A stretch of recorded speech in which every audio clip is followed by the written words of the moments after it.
Yeah, go. I'm pretty sure you don't need no introductions, but I want to introduce everyone here to Craig Elias. He is LinkedIn user number 3,956 of over 850 million users. He's an award-winning entrepreneur, educator, sales expert, author, and a passionate startup advisor. And he's the creator of the Trigger Event selling, and pitch coach. He is also an amazing presenter. So this next hour and a bit is going to absolutely fly by. He's the current entrepreneur in residence at Bow Valley College, where he runs the Calgary Innovation Rodeo, 3 different student-focused pitch competitions that include Venture Quest, 150 startups, and InVentures, the student track. And it's all about helping post-secondary students across Alberta to become first-time entrepreneurs. But in his spare time, he spearheads even more things, and he works on MVP Mondays and Tech Sale Tuesdays, Founder Fridays, and he runs a global entrepreneurship educators group. So I want to welcome Craig Elias. I want to hand the mic over to him because his wisdom and the information he shares in this next hour is, well, this is my 3rd time listening, and I know I'm going to enjoy it just as much as I did the last 2 times. Cool, Josh. Well, thanks for setting expectations like this high. Hopefully I can find a way to meet those expectations. First thing I'm going to do is I'm going to share my screen. I'm going to go share this. And then what I want to do before I do anything is I want to ask everybody here, what do you think is the #1 predictor of success? So whether you're an employee or you're going to go out on your own with a side hustle, anybody want to put in the chat? Anybody else except Carlene, because Carlene knows the answer. Anybody want to know what is the biggest single predictor of success? You can either put it in the chat. Grit is Julia. Grit is important. Mindset is important. Katrina. Yeah, Carlene's like, no fair. Anybody else want to get it? It is not grit. It's not confidence. Don't get me wrong. Confidence is important. In fact, I might argue sometimes on occasion, confidence is more important than competence, because if you're confident, people assume you are competent. Not always the case, but that's the assumption that they make. Charisma totally helps. Belief, customer journey, preparation, no. The data actually suggests the biggest single predictor of success is how big is your network. So the first thing I want to encourage everybody here to do is, if you're comfortable, go to your LinkedIn profile, go take your full LinkedIn profile link, including the HTTPS, put it in the chat, and then maybe just tell us one little thing about you that someone might be able to use to have in common with you. So one of the things I've learned about building a network is this thing called propinquity. It's spelled Propinquity, propinquity, the impact of nearness. It's when you have things in common that you build these really awesome connections.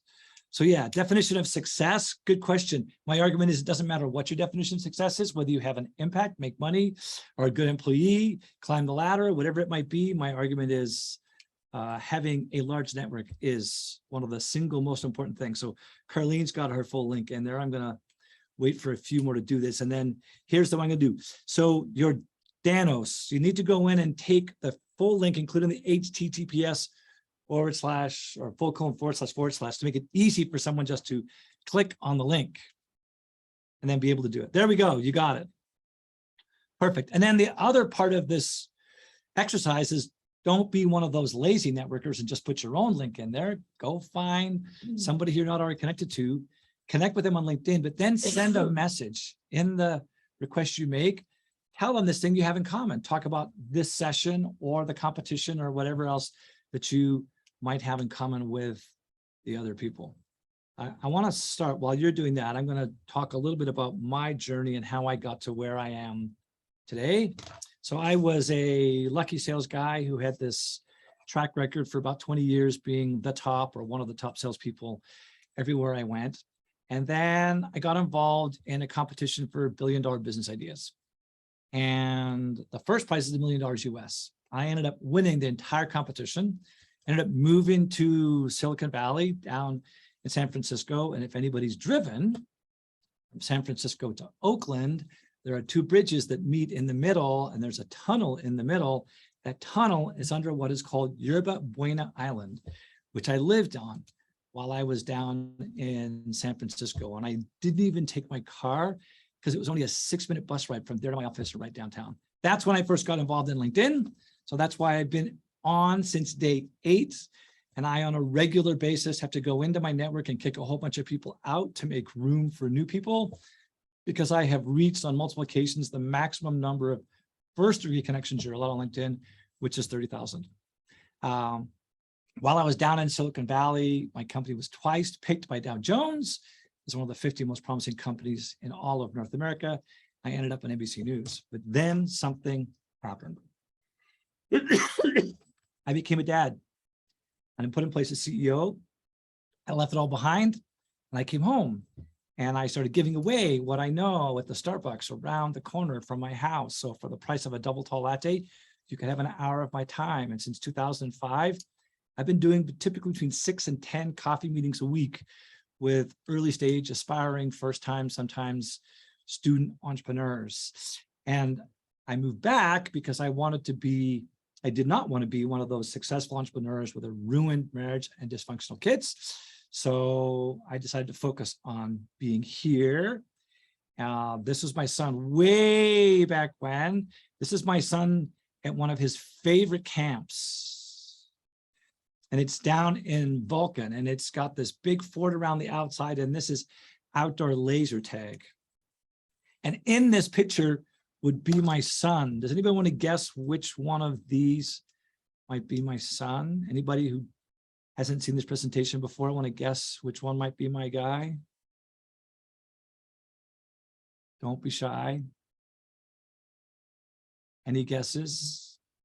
The kid in the orange. That's a really good guess, Paul. Turns out, no, the kid right next to him on the right that's got 2 guns. That's my son. He's a bit of an overachiever, a little bit like his dad. And I always try to give my son unique experiences. So just before COVID happened, and I mean, just before COVID happened, we got involved in a hackathon around open banking. And I took my son, he's the one in the red shorts, red pants, and Derek, the one in gray, I knew. And on Friday, we met the other 4 guys who were software developers, engineers, that sort of folks. And I took my son because I wanted him to have a unique experience around how do you get involved in something like this and win. And the goal was to come second, because if we came second, we'd get $5,000 we could split. There was only one flaw in my thinking. I wasn't thinking big enough. We ended up winning the entire thing. And my son got to put $1,400 towards a sailing trip that was then canceled, and he got his money back and put it towards a robot. So I am super fortunate that I get to get involved in a lot of different things related to innovation and entrepreneurship. Babson College, I do a bunch of stuff for them. If you're an alumni of Babson College, you make more money on average than students of every other post-secondary school in North America except for one. Does anybody here want to guess what's that one school in North America, university, polytechnic, college, where you will make more money than a Babson grad? Any guesses? No, Julia, it is not Harvard. MIT, Paul, totally well done. MIT is the only place you can go and make money on average than if you go to a school where you learn how to be an entrepreneur. I have been involved with this really cool festival down in Austin, Texas called South by Southwest. I am involved with an accelerator in Silicon Valley called Alchemists. I just started doing mentoring for Techstars in Stockholm and in Toronto. And I spend the vast majority of my time being the entrepreneur residence at Bow Valley College, helping people become first-time entrepreneurs and doing a bunch of pitch coaching. I have visited lots of places and spoken to lots of places about topics just like this. This is one of the most popular ones in Canada, United States, Australia, and in Europe. And like I suggested, everybody here, I have this super awesome network of really cool people scattered all over the planet. And every now and again, it comes in handy. You heard a little bit about this event I run called the Innovation Rodeo. And I had this idea one day for this 5-day festival. And the dean of the college says, great idea, but you can't do this unless someone gives you money. And that's the guy on the very far left. I spoke to Carl, who then emailed Carrie, who then put me in touch with Jill Cross, who's the great granddaughter of A.E. Cross, who started the Calgary Stampede. She had an innovation committee, and I went to see them, and she introduced me to Richard, who has no hair, and he says, wow, I love this idea. Would you like money? And 3 weeks later, I had speakers, panelists, judges, sponsors. We ran a 5-day event, had 150 people show up, and generated 2.5 million impressions on Twitter. This is the value of having a network. After I did this, the lawyers, Richard, and then 2 over from him, Stephen, were like, that's good, but what can you do for the entire province? So I started doing something for students across the entire province called 150 Startups.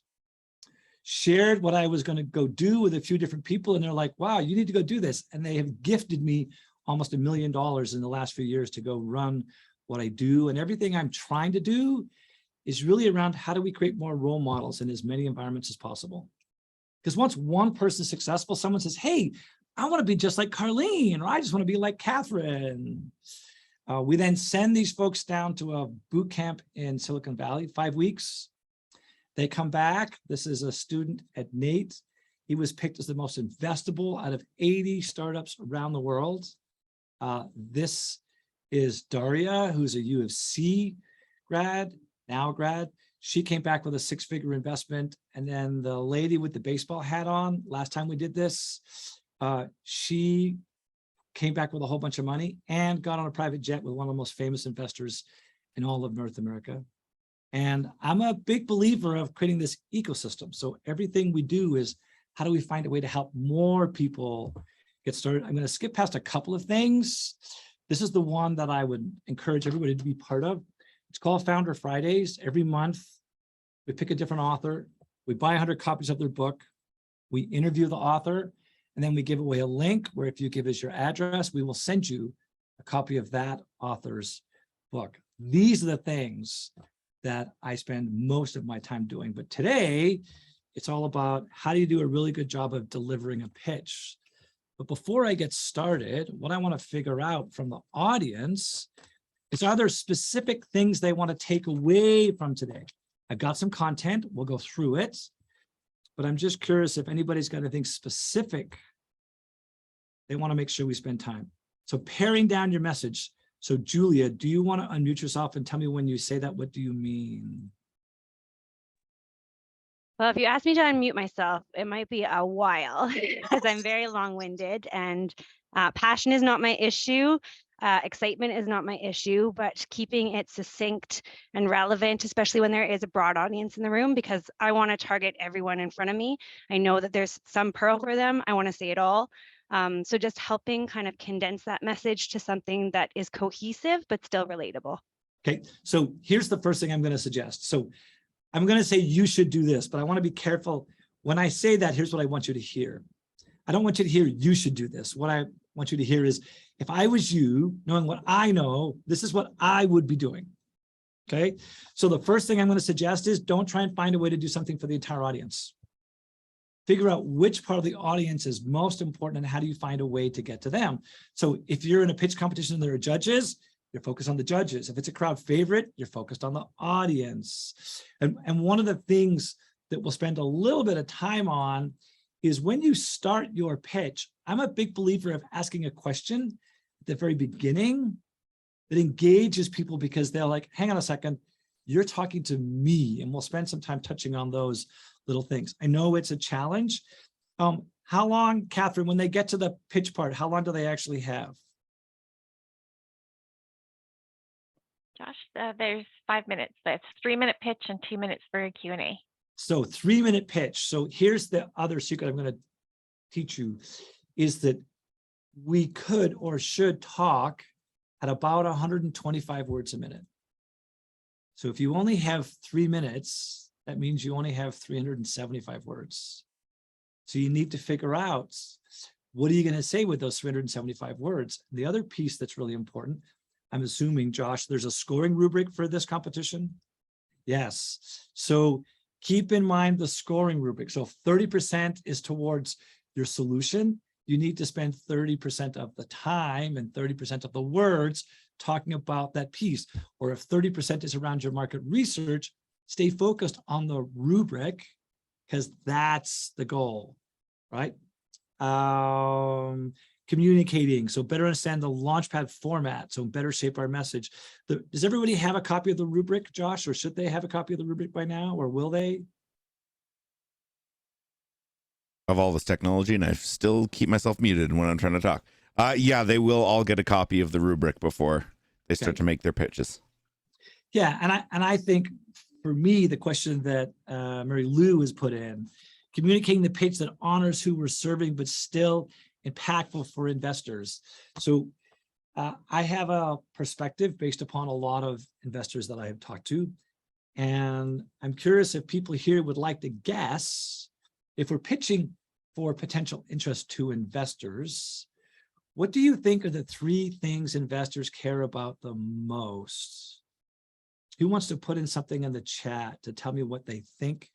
ROI, kind of, sort of, Julia, maybe, but return, it's not, yeah. So, but in order to be able to get a return, there are 3 other things they're looking for.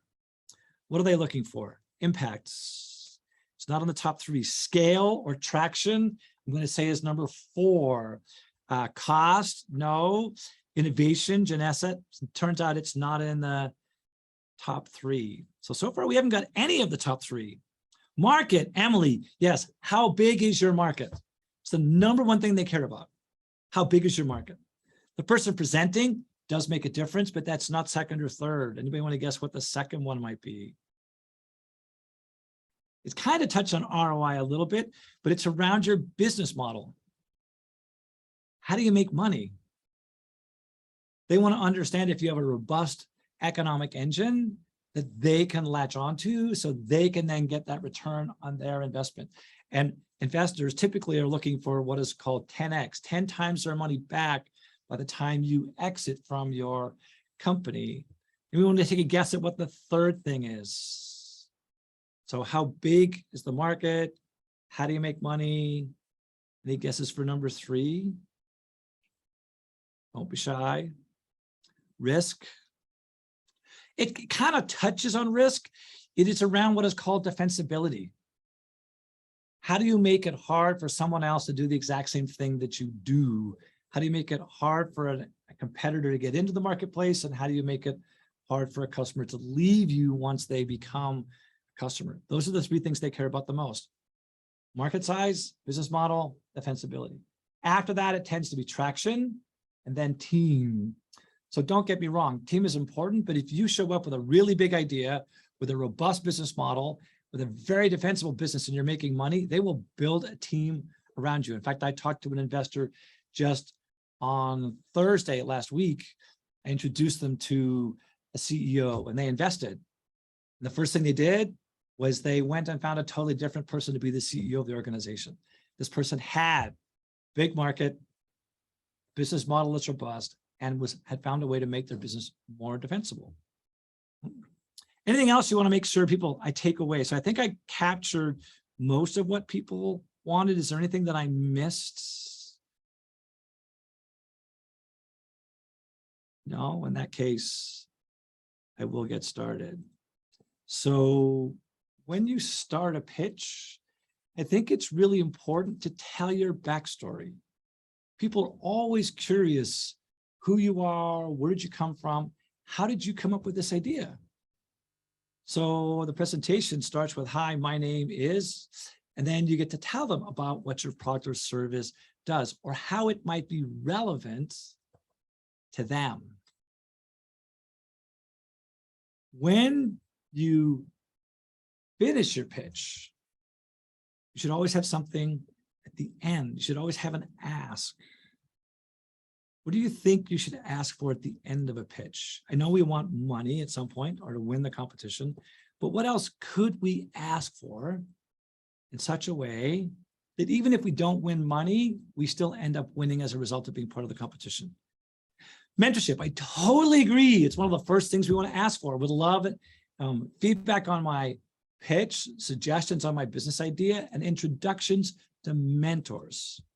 One of my favorite stories of mentors is a couple of crazy engineers at Stanford University that I saw pitch down in Silicon Valley at an angel investor session. And there's 130 or 140 angel investors in the room. And these two engineers had found a way to put a fuel cell inside a Gore-Tex jacket. So what a fuel cell does is it takes hydrogen, converts it to electricity or energy without combustion. So they have 7 minutes to pitch their idea. They're pitching all about this idea. And at the 5-minute mark, they raised their hand and said, how many of you think this is a crazy idea and you would never invest? And almost every single person in the room put their hand up. And then they said, well, we're going to tell you one thing, and we think it's going to change most of your minds. We have a mentor, and he was the last CEO of North Face, who at the time sold probably more Gore-Tex gear than anybody else on the planet. And then they asked who would like to invest, and all the hands went right back up. So finding a mentor that brings you some distinction, so then you have some relationships in the industry, you have some knowledge of the industry. In this person's case, he had tied to resellers, to supply chain, to manufacturing, and just having that one mentor changed a lot of people's perspective. But if you already have a mentor, who are we going to ask for? Introductions to partners, advisors, or employees. And you might be saying, well, hang on a second. Isn't a mentor and an advisor the exact same thing? They're similar, but not the same. So an advisor is typically someone you put on an advisory board. You pay them with a percentage of equity for your organization. A mentor is someone who does it totally for free. An advisor, you might have scheduled meetings. Sometimes a mentor is much more ad hoc. Can I reach out whenever I need some help? Yeah, access to their network is what Paul says. Hey, can you introduce me to somebody? But notice, I don't say anywhere here, customers or investors, because they don't know you well enough yet to say, yes, I'm willing to introduce you to somebody else. Right? You need to find a way to get to know them a little better before you ask for that. What I want to suggest is when you have slides, you want to get rid of as many words as possible on a slide. So if you've got a paragraph, you want to turn a paragraph into sentences. If you've got sentences, turn them into bullet points. If you've got bullet points, turn them into pictures. And if you've got a bunch of pictures on a slide, how do you find a way to just have one picture on a slide? And how does that one picture take up the entire slide? That slide is really just something to remind you what you want to talk about. This is what I see way too often. And what I can tell, and I think Christina's doing this as we speak, Christina's reading the slide. The hard part is people can't hear you while they're also reading the slide. So you want to get rid of anything that looks remotely like this. You want to find a way to replace it with something like this. The whole goal is that once you've finished your presentation, that investors can see you've got a really big idea that applies to one market or more than one market or more than one geography. You've got something that makes money, and that you can own the channel. I learned a long time ago from a really smart guy named Sean Wise, who's now a professor at Ryerson, that the most successful companies own the channel to the customer. So when I think about this from the perspective of what do investors care about? They care about a moat. They care about a way you make your business more defensible. So what you want to figure out in order to be able to own the channel, and the channel to the customer today is predominantly Google, is you need to figure out how do you find a way to make sure that when people look for you, they find you and not somebody else. Now, I understand this problem more than most people, because years ago, before I used social media and was in the press a fair bit, when people went to look for Craig Elias, they would find a murderer in Pittsburgh who's in jail. So what I've learned now is there's a way to own the channel. We can figure out what are those 2 or 3 words that describe what we do, the outcome that we have, that we can go away and get all these social media handles for. The first one I think you want to go get is you want to go get Twitter. And the reason I say that is Twitter has a maximum of 15 characters for a handle. So try to figure out what is that position in the marketplace that when people go to look for you, they're not going to find competitors. The way I think about this is I learned about positioning from 2 guys, long time ago, back in the 80s, wrote a book around what's called positioning. And it's how do you find a way to position yourself in the marketplace. One of my favorite examples is a company called Medicine Hat Meats, of course, in Medicine Hat. And they make something called soft beef jerky. They own the domain name and all the social media handles related to that. So when someone types in soft beef jerky, they don't see all their competitors. So they own all of these handles on all of these different places. So Google Maps is a really important one. All of these, how much does it cost you to be able to implement this strategy? How much money would you have to spend to get all the social media handles that are 15 characters or less, describe their product or service or the outcome somebody gets? How much would it cost? It doesn't cost anything. It's zero. It's free. Now, granted, you have to take some time, but if you went to the internet today and typed in Craig Elias on Google, the good news is the murder in Pittsburgh shows up somewhere on page 6. You find all kinds of other stuff. First, for most of us, this is why I'm a big believer of LinkedIn. For most of us, if people go search for our name, our LinkedIn profile is the first thing they'll find. And then Facebook, all these other different things. So I'm a huge believer of being able to own the channel, which is Google, which is the most used search engine on the planet. What is the second most used search engine on the planet? Marcia, what do you think is the second most used search engine on the planet? Any guesses?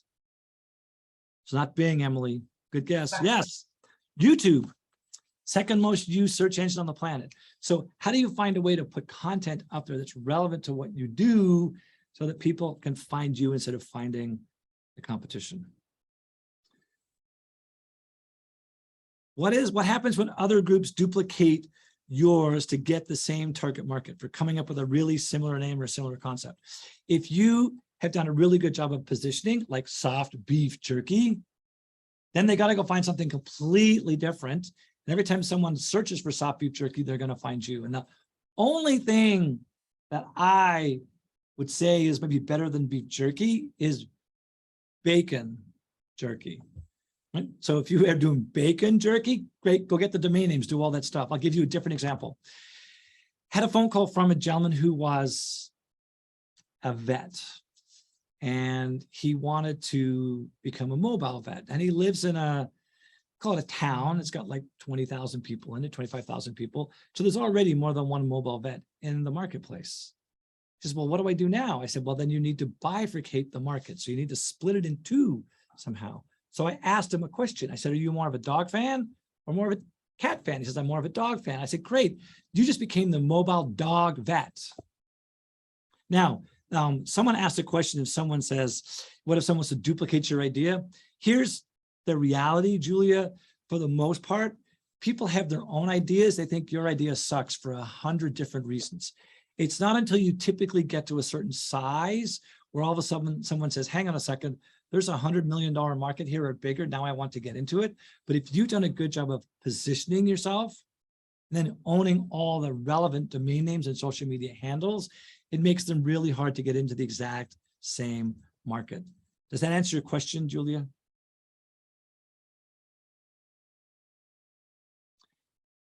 I'll wait till Julia answers, but I'm going to also answer Mary Lou's question. So, is positioning different from brand? Yes. A brand is generally a name that you'll give your company. The hard part is people will forget the name of your company, but they won't forget how you position it because it's 2 or 3 words that describe the product or the service.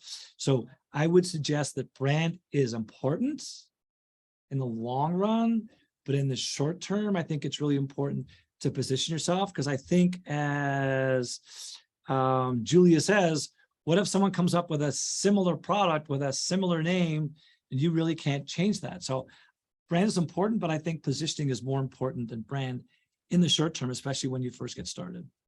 And that you've got passionate people that are on your team and that you've got a way for the investors to get their money out. Investors generally don't give you money to help you build a company.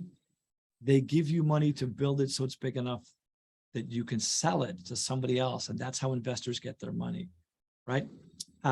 Julia, we've had that experience in healthcare because we share the space across primary, secondary, tertiary. Yeah, and it's not proprietary, it's tough. Yeah, so we just need to figure out, and if you want some one-on-one time, Julia, go reach out to me on LinkedIn, send me a message when you do, I'll reply. We can spend 20 minutes or 30 minutes on the phone, and we can come up with a strategy about how do you minimize the likelihood that someone does the exact same thing you do. Again, when you're finished your pitch, you want to make sure that they know you've got a large unserved market. So somewhere, some way, some people are unhappy with what they're using today to solve the problem. And we'll spend some time talking about the difference between competitors and competition, because the way people solve the problem today is not always the exact same way that you are going to solve the problem. And a really smart lady in Vancouver named Olivia Wong has done a fair bit of research on this and says that if people are 7 or higher, happy with the way things are, it's good enough, they're not very likely to switch. So there needs to be at least a 3-point difference between you and what they have in order for them to then change. So if you start something and people are happy, they're not very likely to leave. The whole thing is you've got an image, and that image is just so you know what to say. And this is the what about your product or service, or the point of what you're trying to make. When you have time, and depending on how many slides you try to use, you might not have time in this case. What you also want to talk about, though, is you want to talk about why do you think that, or why do you want to go do that, or how did you jump to that conclusion? So if you have the time, you don't just want to have a whole bunch of slides that say what, and what. You want to help investors understand, how did you arrive at that conclusion? How are you going to go away and make that happen? Why do you believe this? How can you justify what it is that you're actually saying? And it's just the visual that's the starting point for all of this. One of the things that I have come to believe is that people will get your idea or they won't in the first 10 seconds of your pitch. And it's based upon what I have been told is called confirmation bias. And here's the way the confirmation bias works. Confirmation bias works is that if they see themselves or someone they know using your product or service, they think it's a really good idea. If they don't see themselves using your product or service, they don't think it's going to work. So this is why at the very beginning of your pitch, I always recommend that you ask a question. And when you ask a question, whether it's in person or virtually, you put your hand up and go, how many people here? And then you get to ask a question. How many people here would like to sleep better at night? How many here would like to worry less about their parents who live out of, aging parents that live out of town? How many here would like to worry less about your kids not making irresponsible decisions? We're trying to figure out what's the impact or outcome. And if we tell people what we're going to talk about, you will engage people in the audience. If you don't want to ask a question, and I only recommend asking one, you could make a statement. And the best person I've ever seen this is a lady named Asia, who has a company that makes gourmet honey. I forget what it's called now, but see, this is a classic example. She's got a brand. I've totally forgotten the name of the company. So she makes this honey, and Drizzle is what it's called. And she is in a demo day for Arlene Dickinson. And I did a bunch of pitch coaching for Arlene's intakes.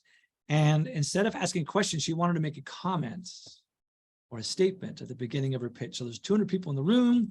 And she says, hi, everybody, my name is, and I make this. And I bet that everybody in this room has at least one jar of honey at home. But I bet you it's one of two things. One, I bet you it's from somewhere overseas and you've no idea what's in it. Or it's pasteurized and there's nothing left good in it. Let me tell you what I have. And that on the very front end helps people understand, hey, I want to pay attention. One of the best examples I saw of this, 2 students, Ambrose University. This was for ATB Booster. They had these stage things. There was 25 of them that I pitch coached everybody for. And these 2 students got up, and when they started their presentation in a room of, I think, close to 400 people, The only thing they had up was a picture of a barber chair. And what they talked about was they asked the question, how many people in the room know someone who has or struggles with some form of mental health issue? And almost every single hand in the room went up. And they talked about how they were going to teach hairdressers how to identify people who might be likely to commit suicide so they could actually prevent it. And as they're telling their story, you could just feel how everybody in the room, or almost everybody in the room, all of a sudden was like, oh my God, I need to pay attention to this presentation. I can still feel the impact it had on me when they did that. So how do you find a way to do something like that right at the very beginning by asking a question or making a statement? The hard part is, no matter how hard we practice, sometimes it's like it gets away from us. So I think it's good to memorize your first 30 seconds so you start with confidence. I'm sure we've all experienced this. We're super nervous. And after a little while, it goes away. So yeah, I think memorizing maybe to the word, the first 30 seconds is good. But what I have seen is when people try to memorize an entire pitch, they get lost and then they just fall apart. I do think, though, it is important to memorize the last 30 seconds, because sometimes you'll hear someone go 30 seconds left, and you need to find a way to, at the end, jump to the final point you want to make. But I don't suggest trying to find a way to memorize everything. Try to find a way to practice so that it becomes comfortable, because when you write something out, it's almost never the same as when you actually say it. So here's the bullseye. Lots of visuals, almost no words. Okay, how do we find a way at the very beginning of a presentation or a pitch to help people understand it's relevant to them and they want to pay attention? That you can find a way to own the channel, which makes it really hard for someone else to come into your space. And that you found a way to eliminate the 3 biggest risks in your business. So there are 3 risks in any business. Does anybody want to guess what the 3 biggest risks are in a business? Any guesses? You start something, what are the 3 big risks? Emily, do you want to guess? No customers, run out of money. Okay, buy-in, no. So I'm going to go to Emily. I think Emily's close. The first thing is, do people actually even want what it is that you're selling? Okay, Carlene talks about running out of money. The second thing is, can you actually even make enough money at this thing? So is it viable? There's one more. Do people want it? Can you make money at it? And can you actually deliver it?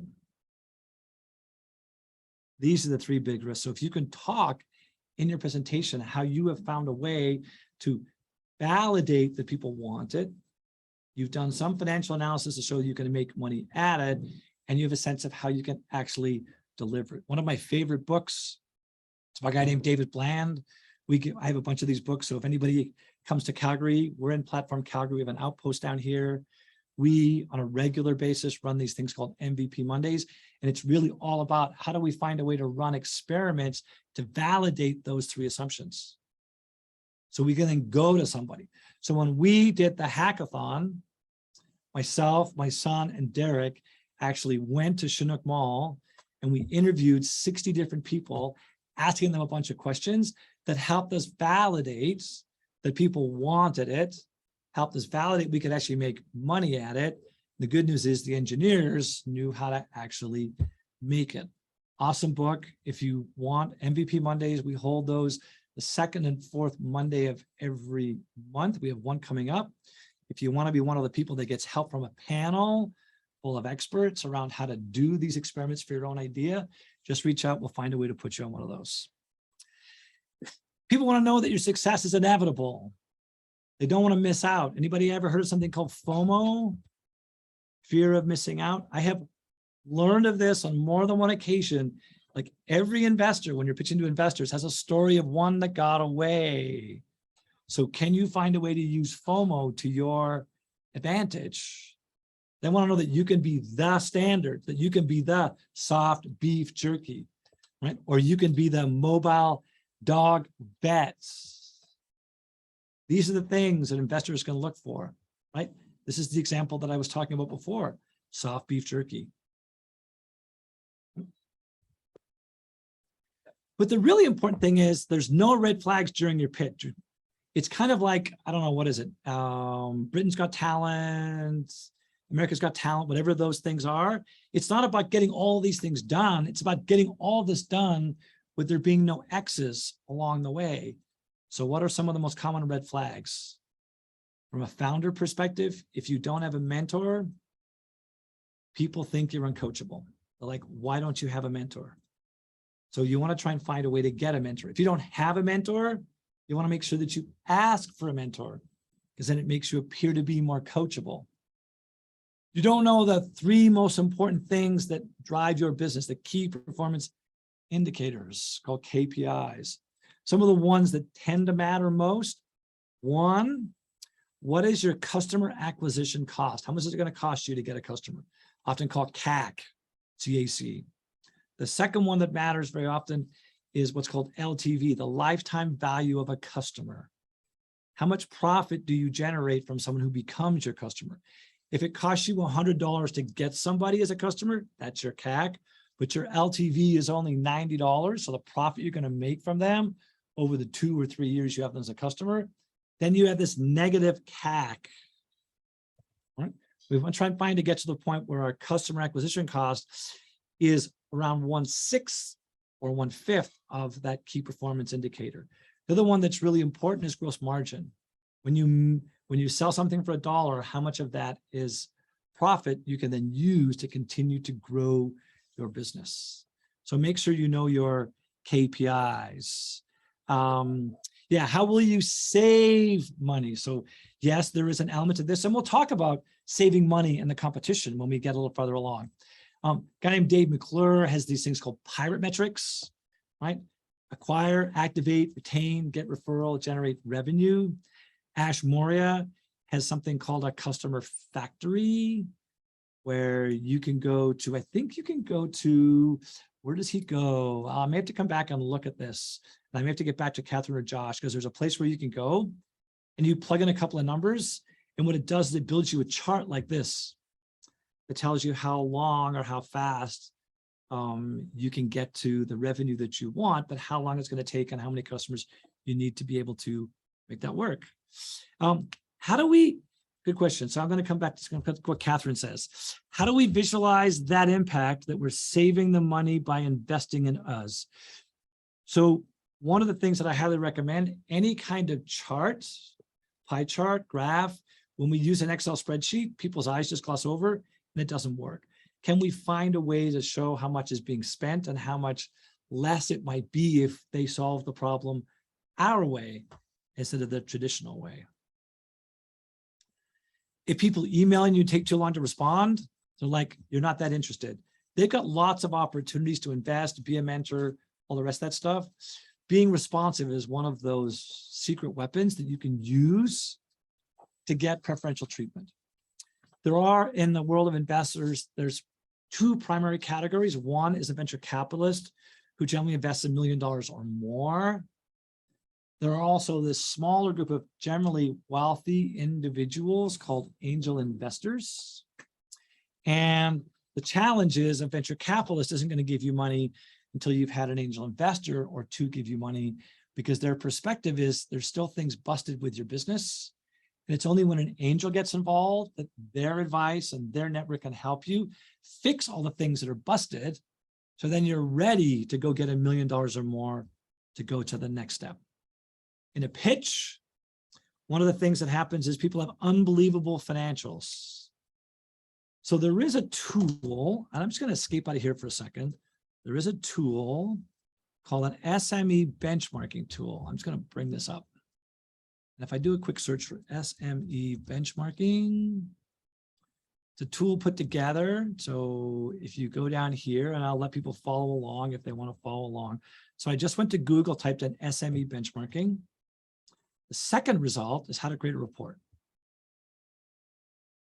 And all you do here is you say, great, tell me in the country, I just care about incorporated businesses. Tell me how many people are in an industry. Who wants to give me an example? Coralie, I got a question for you. Do you want to unmute yourself for a second? Hi. So what is your business, your business idea? So like what I'm Generic. going to pitch at I4? Yeah. So what is it? Like if you give me something, okay. we'll look for it to see if it exists as a what's called a NAICS code, right? North So- American Classification Code.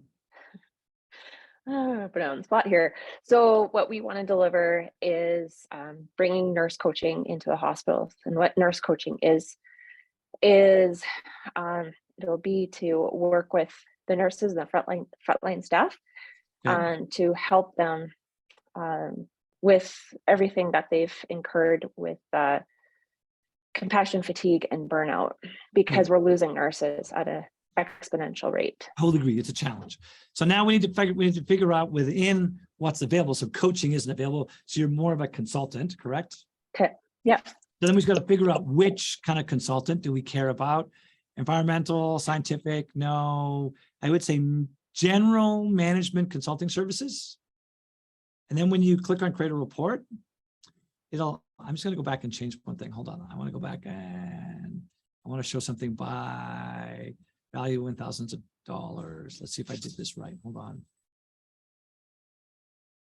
No, wrong way. This one is in total revenue. Now let's try this again.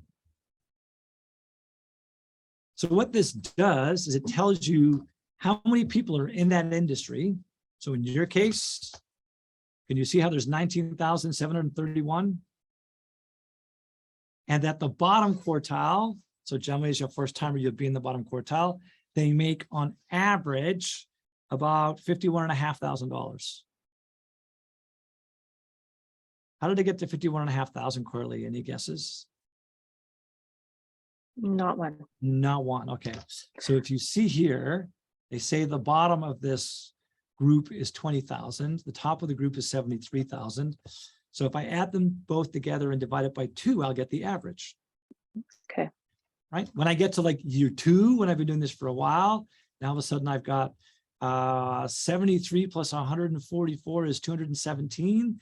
Divided by 2 is what? $108,500 is average revenue. But when you say I'm going to be a gazillionaire, when the industry doesn't support that, that's one of the ways that you have unbelievable financials. So it's good to use somebody else to get a sense of whether or not you're going to be off in total. That makes sense? Okay, let me kill this.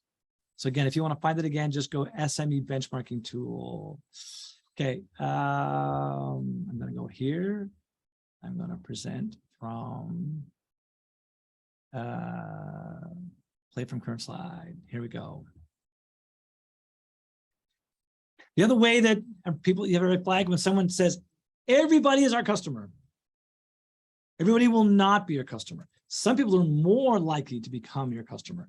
This is why I'm a big fan of, when you can, of doing some sort of bifurcation to figure out, asking just 3 questions, you can drill down into who is most likely to become your customer, right? Marley's just got an example. Show how many length of days saved per hospital day. Yeah, make it up. I mean, I recently had, not that recently, 6 months ago, had heart valve replacement surgery. In the old days, they would do this, cut your chest open, you've got all this recovery and all these extra days you stay in the hospital. I'm super fortunate that all that happened was I had a defective valve. It's been defective since a kid. And at some point, it got to the point where it would only open up 0.6 centimeters instead of 3. And they did the minimally invasive. I was in and out in 3 days. That frees up the resources on the hospital. And if I can touch on what else Marlise was saying, what I know like this much about the problem with the ambulance shortage, but when somebody shows up in an ambulance and the people in the ambulance have to stay at the hospital until that patient is then put in a bed, or however that is done, or triaged or whatever, like that's a problem. And if you could find a way to say, hey, we can reduce the amount of time a patient is monitored by, and I think the term is EMT. Is that EMT? Is that the right term to use for someone who drives a EMT or paramedic? I don't know what the right term is, but if you can show that, all of a sudden you'll go, wow, now I don't need to buy a whole bunch more ambulances and train a whole bunch more people, I solve the problem a completely different way, right? But so here's the bifurcation. I'm going to give you an example. Person phoned me up one day and said, I've got this thing for that helps hockey gear drive faster. And I'm like, okay, so you've got this thing, but what's the problem that you solve? Why would people buy it? Well, if the hockey gear dries faster, it makes a house less stinky. So he told me that parents are his ideal customer. And I'm like, yeah, I think there might be one of those parents that cares more about a stinky house. So I'm going to ask a bifurcation question. Who do you think would care more about hockey gear no longer stinking up the house? The mom or the dad? Mom or dad, who's going to care more? So far, mom. Like, so now we just had one question. We go, okay, half the, we know it's moms that care about this more than dads. So now we know it's moms. So then we ask a second question. We're going to bifurcate the audience one more time. Do these moms have kids that play hockey that are 13 and older or 12 and younger? 13 plus, 12 minus. Emily says younger. Everybody else says over. I think over is the right answer because teenagers stink more than those that are 12. Here's the third question. The third question is, how often do these kids play hockey? Do they play hockey 3 times a week or more? 2 times a week or less? So 3 plus, 2 minus, 3 times. But here's the question, Emily, why do you think it's important to focus on people whose kids play hockey 3 times a week or more? You want to unmute yourself, Emily? Because they're gonna be stinkier if they're working more. Yeah, and the gear doesn't have time to dry before they have to go play again. So all that happened was we asked 3 bifurcation questions and we drilled down to that 12.5% of the marketplace that's more likely to become our customer. Now, when you find these people, it's really important at the end of the interview that you do for these people is you ask a question, where can I find more people just like you? Because Emily, where do you think you can find a bunch of moms that have teenagers that play hockey 3 times a week or more? At the hockey rink? Okay, I don't think so. Now, I'm going to make a gender-based comment. I don't make many of these, but I think it's the dads that tend to get up earlier and take their kids to a hockey rink more than moms. I don't know why, but there's a term hockey dads and a term soccer moms. So yeah, we might assume that's where they are, but I think it's really important when we get a chance to interview people about the problem that they have, how do we find a way to find a whole bunch more people just like them?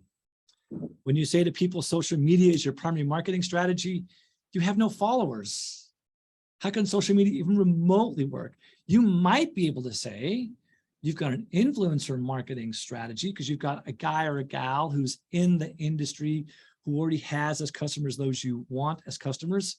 Seth Godin calls these people sneezers. In fact, there's a really good example in Calgary of a company called iStock Photo. They found a way to build a relationship with a very famous person named Guy Kawasaki, who was an Apple advocate. And every time he did a presentation to a large audience, he would talk about where he got the pictures from. It didn't take long for that company to get sold for $50 million. It wasn't a social media marketing strategy. It was an influencer marketing strategy. But the other big mistake is when you say to competitors, we have no competition. You always have competition. You might not have direct competitors, but you always have competition. So let me give you an example.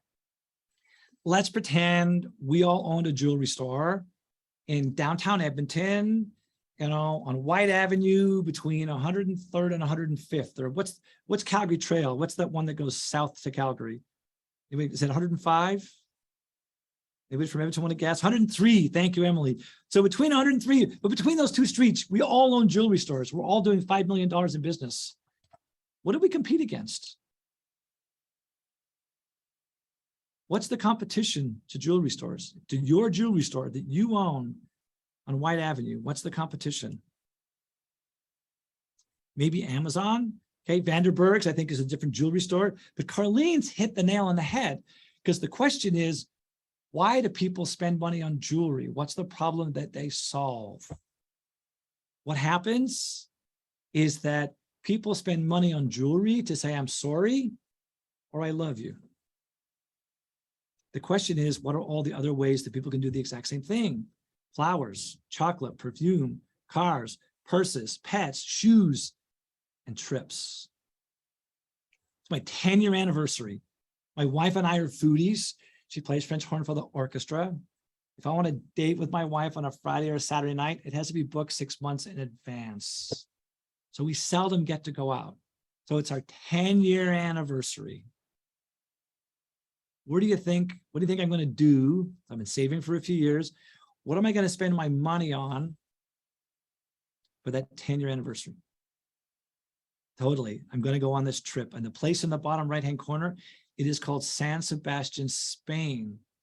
There are more Michelin-rated restaurants in San Sebastian, Spain than anywhere else on the planet except for Tokyo. It's on the ocean side of Spain, 20 kilometers south of the border with France. The average temperature in August is 26 degrees. I'm a flower. If it gets past 26 degrees, I wilt. So I'm like, that's what I'm going to do for my anniversary. What did I do? I found the best hotel right on the beach with this most amazing view. And like any really good husband, what did I make for dinner for my anniversary? Who wants to put something in the chat or unmute themselves? What did I make for dinner? Maybe you want to guess? Steak or pasta? Took her out. Emily's right. You know what I made for dinner? I made reservations. We had dinner at this place, Subera, a 1-star Michelin-rated restaurant. Before we left, I'll come to you in a second, Mary Lou. Hold on a second, because there was my wife's 60th birthday a little while ago. So you also hit the nail on the head. Hold on one second. But before we left San Sebastian, we had dinner here. At the time, it was the number 16 restaurant on the planet. But totally, Mary Lou, it was my wife's 60th birthday earlier this year. I rented the top floor of a barn that had 5 bedrooms. I hired a caterer, not a chef, for the Friday night. They had Indian food. There was like 20 of her friends all there. A bunch of them spent the night. And then on Saturday night, I hosted a dinner, a special dinner. And I hired a private chef, right? And a custom wine list for my wife and some of her family, right? There's all kinds of different ways to solve the problem. The competition is not people doing the exact same thing we do. It's all the different ways we solve the problem. So I'm a big believer of a chart, something of this nature. Craig, I'm wondering, it's Marlies here. Do you mention your competition in your pitch? Yeah, I think so, yes, but let me tell you why. First of all, if you don't talk about the fact you have competition, people think you don't understand your competitors or your market space, and they're less likely to invest. We need to at least be, I think, reasonably intelligent about what is our competition, not who are our competitors, but what is the competition. And I'll give you an example of Julie in a minute. And Julie only had 2 minutes to win $100,000 in a pitch competition. And she spent some time touching on the competition. So this is the way that I come at this. There's you, and there's people kind of like you, but then there's a really common way the problem is solved. And then there's a way that's most expensive. And the example I'm going to give you is of Julie. Julie is an adventurer. Julie makes these ocean-going robots. Think of them as drones that go all over the ocean, measuring all this stuff. Right now, Julie knows how to build things like this better than most because she once rode to Australia with her boyfriend, then boyfriend, now husband, and they rode through 2 hurricanes. So Julie was given to me because she was prepping for a pitch competition and she got a session like this. In fact, we had 4 sessions. And this was the competition slide she came up with. There's me, there's people just like me. There's a very commonly used alternative, which is putting all these sensors on navigation buoys all over the planet. But there's certain reasons why that's not the most desirable way. But what she realized is the most expensive way to solve this problem is when governments take a ship, load it full of gear, load it full of food, load it full of people, and send it off for several months. And if I remember the calculations correctly, I think Julie told me it cost $18,000 an hour to run one of those research ships. And for less than what it would cost to run a research ship for a day, you could use her ocean-going robot for a year. So Julie was prepping for a pitch competition for the National Angel Capital Organization, gives away $100,000 in a pitch competition. The day before she comes to Calgary, she's in a different pitch competition in Vancouver for $100,000. And she won. That night, she gets on a plane, comes to Calgary. She's in a second pitch competition for $100,000. What do you think happened during the second pitch competition? She won that one too. Two $100,000 pitch competitions in less than 24 hours. Right? What I'm sharing with you is something called blue ocean strategies. Don't focus on how are you going to try and displace people just like you. How do you displace the most expensive way and be cheaper? How do you find a way to displace the very commonly used and find a way to do it differently, not better? Because when you go up against someone just like you, no matter what you say, they can say the exact same thing. What I will see if I can do, Marlise, I'll see if I can find, I think I have a link to an article that is this whole 350-page book in like 12 pages and helps people understand the between competitors and competition. Ooh, so, and you don't go on and on, I guess, Craig, right? Like you just kind of mention No. it so that you let people know you know your business, but you don't go on and on about it. Totally, yeah. So in the case of Julie, she might have spent 10 seconds. 10 seconds. Okay. But so while we got competition, we're cheaper than research ships that are super expensive used by governments. We're more maneuverable or whatever than boys that are all over the planet. And one day we'll focus on taking on direct competitors. But today there's enough business from the other two to more than keep us busy and help us grow. Right, right. So you might not prevent nurses from, going to Dubai and making $1 million, but you allow people to stay here and offer, and relieve the pain points for the people right in the city or whatever. Yeah, and one of the most expensive ways to solve the problem. That's the first one, because especially today, with an anticipation of a recession, people are saying, how do I save money? How do I save money? How do I save money? It's the first thing they're after. When recessionary times come in, it's how do I find a way to save some money? Oh, yeah. Right? How do we keep our nurses in Alberta? So good question. So the question then becomes, how do you convert that to a problem that people recognize and you can save them money at? So the question then becomes, how can you find a way to save money with retaining nurses or right turnover? Right, because rehiring costs this much. It takes them 6 months before they're functional, a productive team member, blah blah blah. Yeah, and all that sort of blah blah blah is the Charlie Brown parent speak. Wah wah wah wah wah. Right? It really is like hit me over the head with something so good. I'm like, oh my god, I want this and I want it now. So there's a book that's kind of okay at this. It's put up by a lady named April Dunford. It's called Obviously Awesome. I would call it the modern version of positioning. If anybody's in Calgary, I have a few extra copies.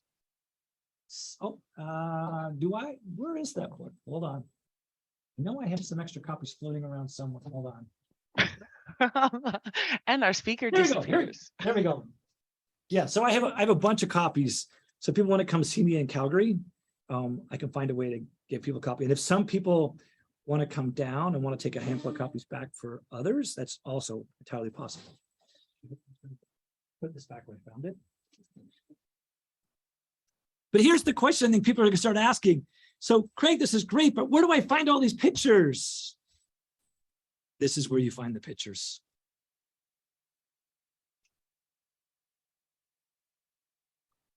Pexels and Unsplash are my two favorite places to go find pictures you can put in a slide.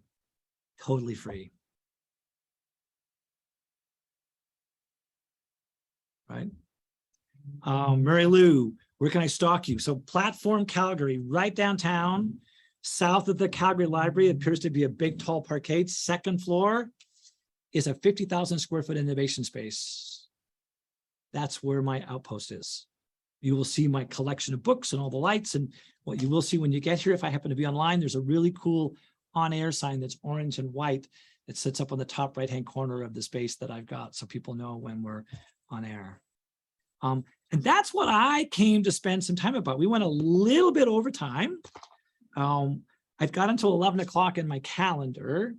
I don't know if people have questions, things we didn't get to, they want to make sure they take away. If there are no questions, I can share some examples of pitch formats, but I want to see if people have questions they were hoping to get answered that we didn't get to before we go on to anything else. Does anybody have questions? Craig, Yes. I've got a question. You had a lot of examples that kind of lived in the space of investing and stuff like that, but do you have anything from like the healthcare space that these groups can kind of lean into as an example for what they can do? Because they're not worried too much about garnering funds to create investment in ROI, but their ROI is a little bit different. It's about, you know, saving time or improving a healthcare experience or decreasing a cost. Yeah. So here's the thing I think that's really important. If you're going to do something, I think it's really important to run an experiment. So you have a belief or a hypothesis, this is what I think I can do. But can you prove that?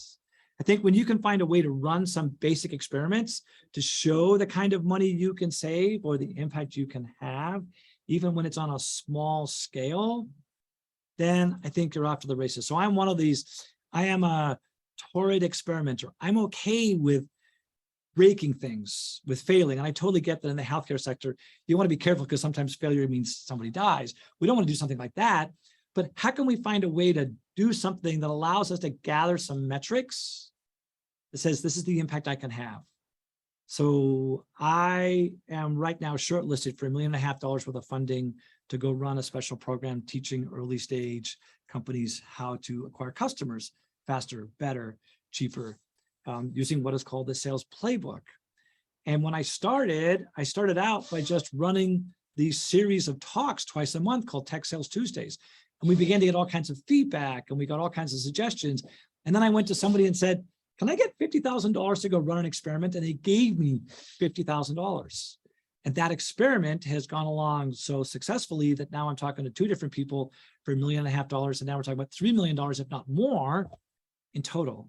So I think we just have to figure out what it is. And nothing comes to mind right away because I don't spend a whole lot of time in the healthcare sector.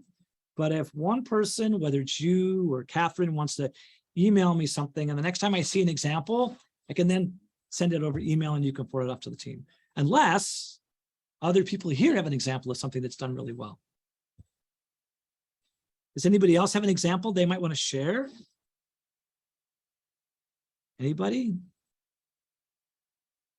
I'm going to pick on someone I haven't heard from yet. Andrew, anything you've seen or heard that you think you can leverage or borrow from? I think Andrew's either going to get a coffee or looking for the mute button. Mute button. Jordanos, am I pronouncing your name properly? Yeah. Have you seen anything that would be a good example for other people here to investigate?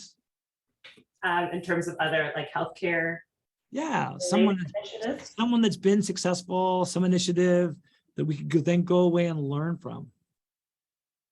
Not off the top of my head, but if I think of anything, I'll drop it in the chat. Okay. Coralie says, how do you end with a bang? Good question. So Coralie, tell me what it is that you're working on and I'll see if I can pretend I'm you for a few seconds. What do you have? So we are working on bringing holistic nurse coaches into hospitals and health facilities to work with healthcare workers with compassion fatigue, burnout, and oftentimes in the moment care or close to, so that we're not going home with all this baggage. Yeah, so I'm going to think of two things off the top of my head, and I'm totally just brainstorming, right? So this question hasn't been asked of me since I've started doing this in like 2005. It's a really good question. I think the way to end with a bang. So typically what happens with a presentation, you talk about the problem, you talk about the market, how big the problem is, you talk about who are you focused on, what does the solution look like? Then very often you talk about financials. Here's how I can find a way to have an impact. And then as soon as you say, here's how I'm going to have an impact, people go, I don't believe you. That's where your credibility dips. And right after your credibility dips, that's when you end with a bang. You want to talk about who's on your team. I have these awesome people on my team. When you put up a picture of them, put up logos of where they've been. So you could talk about the team is one way you can end with a bang, or any kind of traction. So we interviewed 128 people over the last 14 days, and 68% said they would pay $100 or more just so they could do this. And guess what we learned? It turned out the nurses didn't want to pay for it themselves, but their spouses would offer to pay for it. And it's like, oh, wow, that's an insight I never would have thought of. And that allows you to leave people going, wow, you really know your stuff. I want to go have the next conversation. And my argument is a pitch isn't designed to close a deal. A pitch is designed to have a next conversation. Does that help, Coralie? Yeah, it's to open the door. It's a door opener. It really is. Yeah. But yeah, hey, you know what? Look at the awesome people on my team. You might think never going to happen. Pipe dream. Guess what? Not so much. Here are people on my team that have been there, done that, and are helping me go do it again. Okay. If you've been Great, there and thank done you. that, it's also important. But it is, when you put up a team slide, what you're after is distinction. So any logos of any company that they recognize is hugely beneficial to put up on that slide. Then anything you can talk about around traction. That's the way that I would finish. Okay. Thank you. Scale up. What else do I have in here? The Heart Institute. Okay, I'm just looking at other. The other thing you can think about is, has this been done in any other geography? Can you gather data from a different place? So if it's been done in Toronto or New York or Helsinki, what happened? So according to my watch, Catherine, we have 15 minutes left. Is it worth talking about different pitch formats? Well, I'm wondering, Craig, if you can kind of talk about, like, if you've only got 3 minutes, Yeah. what are the top 3 kind of things that you talk about? Like, what do you want to lean in on? And you talked about like memorizing the first 30 seconds and the last 30 seconds. What does that kind of look like in this format when you only have 3 minutes? Good question. So I think the way to answer that question is to look at some classic formats for 3 minutes. Okay, so let's look at the 3-minute format. So this is what was called the ATV Booster. Stage was 3 minutes. The first one is your story. The next minute is tell us what you have and what you've done with it. And then tell us what are you going to do with the money, or what can people do to help you next. So that's a format of 3 minutes. Okay. There's a spark pitch, which used to be done out of the eHub in Edmonton. What is the problem you're solving? What is the solution you've got? And what's the proof that it actually works? Babson College does it slightly differently. What is the opportunity and how can you add value to your customer? How big is the market? How do you make money? And how can people help you? What else do I have that's in the 3-minute range? Let me see if I got else in that 3-minute range. The Goldman Sachs 10,000 small business piece. Again, opportunity. Here are the things I'm watching. Here are my next steps. Not quite as relevant, I think, but here's the 5-minute version of what I teach students. And I think you could easily, reasonably easily cover 6 to maybe even 9 slides, like 20 seconds a piece. If you think of something called a Pechakucha. Anybody heard of something called a Pechakucha before? No? Here's a Pechakucha. Pechakucha is 20 slides. Each slide shows for 20 seconds. So you have 6 minutes and 40 seconds. And you just go slide, slide, slide. So you can talk about something in 20 seconds. The important thing is to somehow tell a story.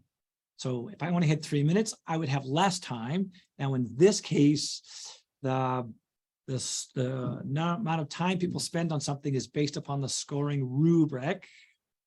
So tell your backstory. Tell me what you have. Who are you going to try and sell it to? What do you compete against? How are you going to make money? How are you going to make a difference? Because this is about social innovation, social entrepreneurship. And then how can people help? And giving some sort of contact information. What I have learned recently is typically I would give away a cell phone number, but what I've seen done several times in the last little while is a QR code that people can just take a picture of and we'll send a text. Don't ask me how to do it. I haven't figured that out yet, but I've seen it. And I'm like, that's the goal. You want people to follow up with you, to give you feedback on your ideas, suggestions on your pitch, or introductions to people you want to get to. And I think it's really important at the end, when you say, I'd love an introduction to, see if you can be relatively specific. So I'd love an introduction to someone who is an ex-VP of a healthcare institute in the United States, and giving the names of 2 or 3 companies. Then someone can go, hang on a second, I know somebody who used to work at that company, and it's easier for them to be able to come up with a name to be helpful. Did I answer the question, Josh? Yeah, I think like a lot of these groups, they haven't done these kind of pitch they haven't done these before. If they have, they've only kind of dabbled in it. And a lot of the presentations been talking about financials, but I think it's important to note, like, we're looking for, like social innovation where we're trying to relieve stress or pain. Like Coralie is such a great, burnout and healthcare workers leaving the organization. That's a massive challenge, right? So really leaning into that problem and kind of talking about, like, what's the problem? What is your solution? What do you hope the outcome is going to be is really important for the people who are going to be listening. And that's those 7 judges. So I have 7 P's. I call talk about the pain or problem that you're solving. Talk about how big your idea is, right? What's the potential? Tell me what it is. Tell me how you're different. Tell me what you plan to do in the next little while. Tell me who's on your team or who you want to have put on your team. Then help me understand what's the impact when we're done. So this is my other. You can use 7 slides. And again, if you think about 7 slides and they're only 20 seconds, you can still get a lot done in 3 minutes. You would be amazed. So I do a lot of pitch coaching for the Inventors pitch competition. And I get a lot of people that show up with a 20-minute pitch. And my job is to help them get it down to 2 minutes. How many people here have seen the movie, seen the latest Top Gun movie? Anybody seen the latest Top Gun movie? Just raise your hand in some way, shape, or form. Put it up like this, or say yes, okay? Or even go down to the reactions and say, raise my hand, okay? So some of you have seen the movie. And there is a point in the movie where all of a sudden, all these people that he's teaching realize what they thought was an impossible task was actually doable. Does anybody remember the moment when people went, oh my God, this can actually be done? You remember that point in the movie? Katrina, do you remember that part of the movie at all? Have you seen the movie? Katrina's got a mouthful. I'm going to pick on her for a second. You haven't seen the movie? Okay, who's seen? Heather, you've seen the movie? Yeah, when Maverick flew it. It's like 2 minutes. They're like, no way you can do 2 minutes and 30 seconds. He goes, watch this, 2 minutes and 15. Boom, lays it down, it happens. So this is unfortunately what has to happen more times than not, is I'll take these executives and they'll spend a couple of weeks trying to get it down. And then I'll say to them, great, you run your slides. I'm going to do this entire thing in 2 minutes. And they're like, that is not possible.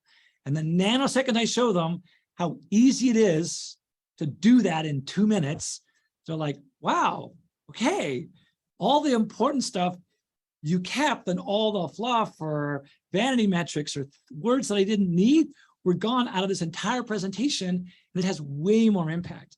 So I think it's good sometimes to write it out, like for every slide. If you've got 20 seconds, how many words do you get?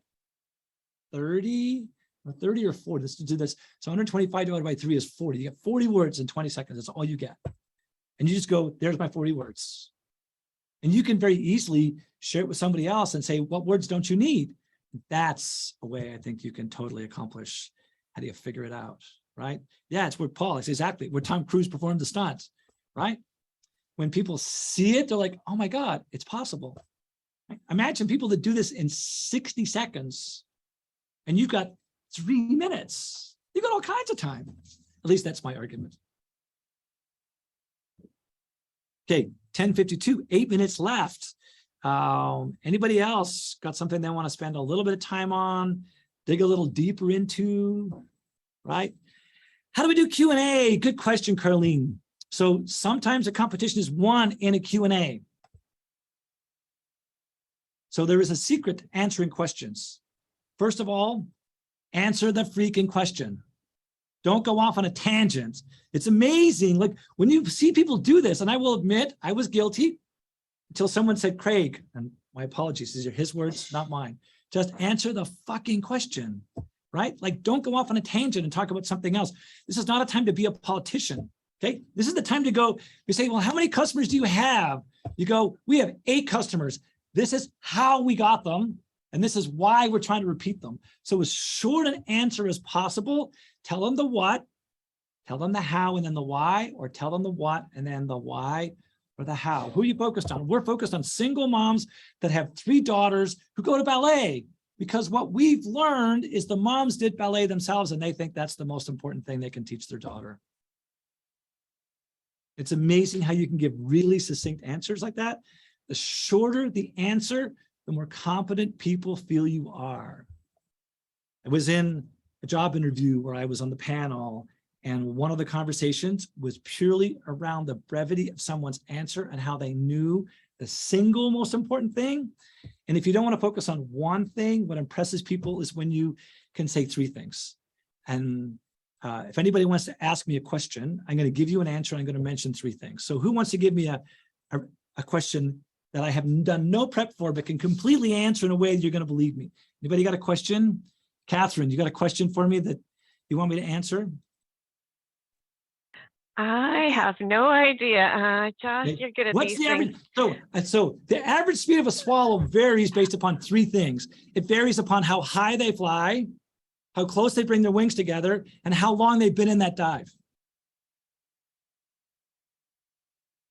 That's good. That's it. Right? So now, granted, in that case, I know nothing about them, but this is when you say that, it helps people go, wow, you really know your stuff. It's like, wow. Or you could be honest and say, I don't know the answer to that, but I would love to have a conversation after the fact once I get the answer for you. Okay. But you see what happens as soon as you can say there are 3 ways that that's impacted by? It's one of my favorite strategies. And more times than not, you might only have 1 or 2 things in your head, but in the 20 seconds it takes you to answer the question, you'll pull a 3rd one. If not, just pick one, right? Emily, what's the question here? Is supposed to be your follow-up. What does that mean, Emily? You want to help me understand that a little bit better? That was a follow-up on the swallow thing. It Good. says it's a Monty Python joke. Okay. Hey, so here's what I would like to go do. I would like to go around the room. Okay. I'm going to pick on everybody here, and hopefully everybody's still here. I just want to go around the room and figure out, what did people take away from today? So I'm going to start with Catherine. What's the number 1 thing you took away from today? Oh, the quick answers. I love it. Quick, Okay. just short, quick answers.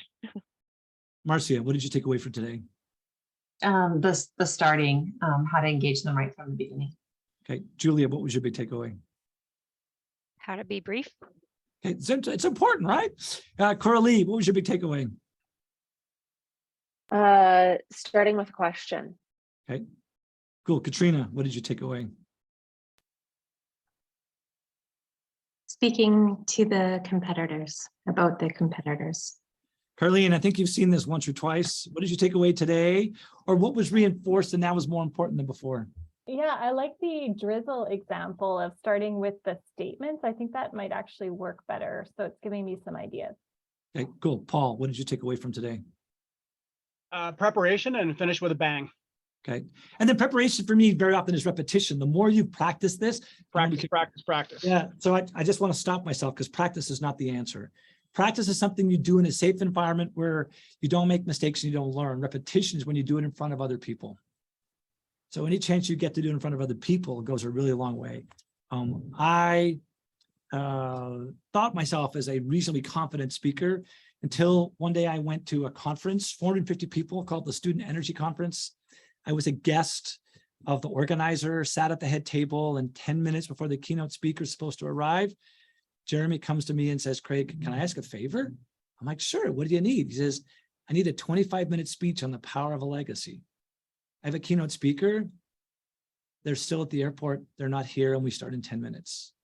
I'm like, sure, I can do that. And I tried to build something, didn't work. Got totally stressed out, went downstairs, was in the Telus Convention Center, and said to myself, all I have to do is put together 3 stories, use the word legacy in a story, and find a way to bridge the 3 stories together. Went up, 25 minutes, got a standing ovation. People came to me after the fact and said, wow, Craig, that is like one of the best speeches I've ever heard. How long did that take you? The funny thing is that once I've done this for 450 people, to do it for 100 or 20, it's easy. All right. Sherry, what did you take away from today? I think understanding the marketplace. I think we always forget that in healthcare, and it's an important thing to know. And I think it's important to understand who's the customer, who pays, not who uses, not the user, but who pays. And it's the customer we're predominantly focused on. Carenza, if I'm pronouncing your name properly, what did you take away from today? Yeah, you did pronounce it properly. I think finishing with a bang. I just assumed it was like completely starting with a bang, but finishing with a bang is the one thing I'm going to take away. Cool. April, what did you learn? You need a hook so they'll keep listening for 3 minutes. Yes, you got to find a way right at the very beginning to get people to go pay attention to me because I'm going to tell you something that's relevant to you. Okay, Andrea. I think how to build a pitch, how many words, how many slides, that's gave me a lot of insight. Cool. Mary Lou, what was your big takeaway? Just the 3 things that you said investors care about most, specifically owning the channel, like the defensibility part, that was big. Okay, cool. Emily, what was your big thing? Thinking about how to displace the most commonly used or most expensive competitor. Yeah, we're not trying to displace someone who's just like us, but let's go find something really expensive or commonly used, and let's be cheaper or different, not so much better. Julian, what was your big takeaway?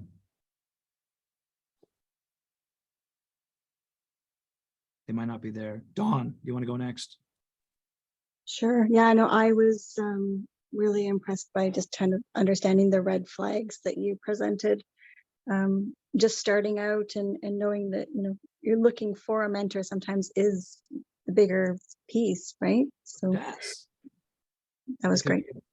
Sophia, what did you take away? Yeah, for me, my big takeaway was how to address the main business risks. So the piece about viability, feasibility, and what was the last one? Desirability. Desirability. Thank you. Cool. Heather, you're last. I'm last. I joined a little late, so I missed the beginning. I can't wait to go back and listen to the whole thing. Okay. I really liked how we asked the questions to split up who we were, to really drill down who we were after as our users. Bifurcation questions. Yeah. And I will tell you, I've been talking about stuff like this forever. The bifurcation process didn't come to me until like 3 years ago. And I've been doing this for a long time. Josh, anything you heard this time differently? You know what? It's my favorite thing to take away. And I tell everybody this when I'm helping them build slide decks. It's take your paragraphs, put them into sentences, sentences into words, words into photos, and photos into one image. It's something that, especially in healthcare, we really lack succinct slides and presentations. Cool. Catherine, what did you take away? I think for me, it's just that competition piece, especially in healthcare. Sometimes we feel like we own the market, and how do we do things a little different? Cool. And then did I forget anybody? Did I miss anybody? Just going through chat, see if I forgot anybody. Hold on, what we got? Late. Done. Okay, so I'm just going to say congratulations on getting this far. If you get to the next stage and would like a little bit of one-on-one help, I get up at 5:30 in the morning, and I'm totally free until usually about 8 a.m. So if you're an early riser, by all means, don't be shy. Come get some extra help. Thanks, Craig. I appreciate everybody jumping in this afternoon. An amazing presentation as always, and a recording is going to be available to everyone who was able to be here and to those who weren't able to be here as well. Cool. Stay healthy, everybody. Have a great afternoon, everyone. Thanks, Cheers. Craig. You're welcome. Bye. Thanks.